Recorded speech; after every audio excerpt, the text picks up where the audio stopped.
Olá, você que acompanha esta mensagem, sou o pastor João Fernandes, eu congrego na Igreja Comunidade Batista, localizada na rua Pirassununga, número 151, na Vila Valparaíso, em Santo André de São Paulo. Estou aqui anunciando a mensagem do Reino Celestial, desejando que ela, a Palavra de Deus, transforme vidas. As celebrações acontecem aos domingos pela manhã, às 10 horas e 30 minutos, com estacionamento no local.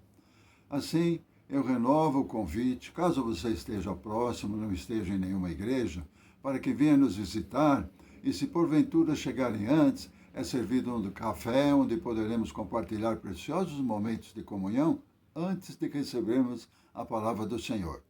A mensagem de hoje, com o nome O Filho do Homem, está contida no devocionário intitulado A Bíblia Todo, o Ano Todo, de autoria do pastor John Stott, o qual contém, diariamente, expressivas meditações de Gênesis, Apocalipse, para a nossa reflexão e também edificação de nossa fé. Agora inicio, então, lendo o Evangelho de Marcos, capítulo número 8, versículo 31, o qual diz assim: Então, ele começou a ensinar-lhes que era necessário que o Filho do Homem sofresse muitas coisas e fosse rejeitado, fosse morto e 3 dias depois ressuscitasse. Veremos hoje a 7ª e última imagem do Messias, a imagem preferida de Jesus, o Filho do Homem. Logo de início, assim, este título parece ser o mais singelo. Jesus o usava frequentemente na terceira pessoa, de modo que, quando dizia, por exemplo, o Filho do Homem se envergonhará, queria dizer, eu me envergonharei. Além disso, Filho do Homem, no idioma hebraico, significa ser humano.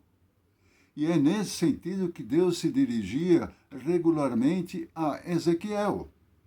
Mas fica também evidente que Jesus usava o título com referência à profecia de Daniel, e ali, em uma visão, Daniel contemplou alguém semelhante a um filho de homem com a aparência de um ser humano vindo com as nuvens dos céus, conforme Daniel capítulo 7, versículo 13.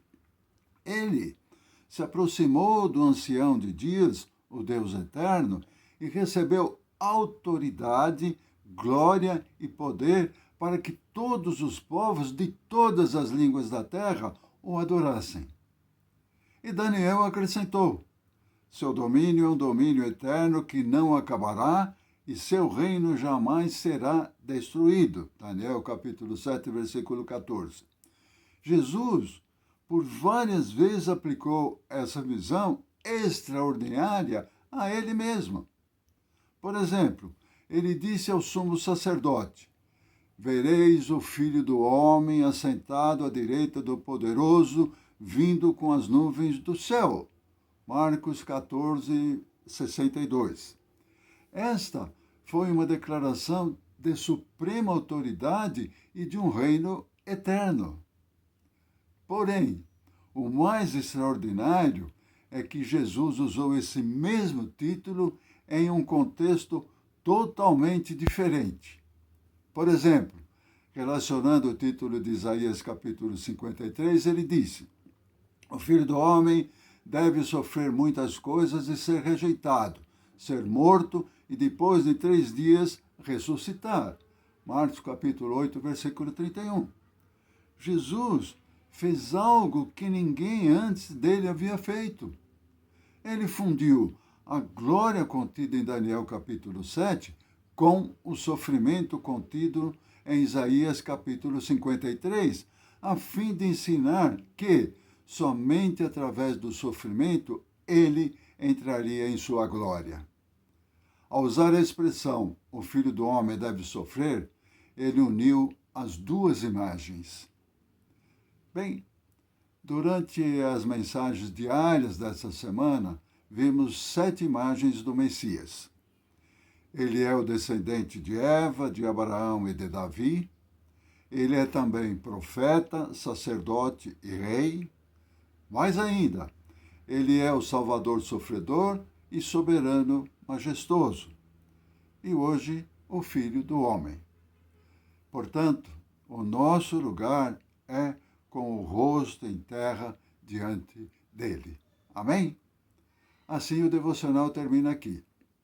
Para saber mais, ter melhor compreensão sobre o contexto, eu recomendo assim que leiam e meditem no Evangelho de Marcos, capítulo número 8, versículo 27, até capítulo 9, versículo 1. Que Deus te abençoe, te proteja e te guarde, e até uma próxima oportunidade, se Ele assim o permitir. Amém e amém.